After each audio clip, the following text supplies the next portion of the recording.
நண்பர்கள் அனைவருக்கும் வணக்கம். இன்றைக்கி நம்ம இந்த வீடியோவில் வந்து பார்த்திங்கன்னா, அதாவது ரேஷன் அட்டைதாரர்களுக்கு வந்து பார்த்திங்கன்னா ஒரு முக்கியமான அறிவிப்பு ஒன்று வெளியே இருக்கின்றன. ஸோ அந்த அறிவிப்பை பற்றி தான் நம்ம இப்போ பார்க்க போகிறோம். அண்ட் வந்து ஃபஸ்ட் டைம் இப்போ தான் நம்ம வீடியோ பார்க்குறீங்க அப்படின்னா நம்ம சேனலில் சப்ஸ்கிரைப் பண்ணிக்கோங்க. அண்டு பக்கத்தில் இருக்கிற பெல் ஐக்கானை தட்டிக்கோங்க. அப்போ தான் நம்ம போடுற வீடியோஸ் எல்லாம் உங்களுக்கு நோட்டிஃபிகேஷனாக வரும். சரி வாங்க இப்போது வீடியோக்குள்ளே போகலாம். ஸோ இப்போ வந்து பார்த்திங்கன்னா, தமிழகத்தில் பொது விநியோக நுகர்பொருள் கழகத்தின் கீழ் செயல்படும் ரேஷன் அட்டைதாரர்களுக்கு வந்து பார்த்திங்கன்னா முக்கியமான அறிவிப்பு வெளியேற்கின்றன.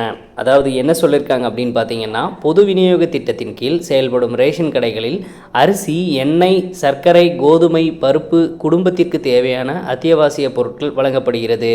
இந்நிலையில் ஆகஸ்ட் மாதத்திற்கான ரேஷன் கடைகளில் பெறப்படாத பொருட்களை ஆகஸ்ட் 31 சனிக்கிழமைக்குள் பெற்றுக்கொள்ள வேண்டும் என்று தமிழக உணவுத்துறை அறிவித்துள்ளது. மேலும் ரேஷன் கடைகளில் அரிசி, மாவு, சர்க்கரை, கோதுமை மற்றும் பருப்பு வழங்கப்படுகிறது. இதனை பெற்றுக்கொள்ள வேண்டும் என்று அறிவித்துள்ளது.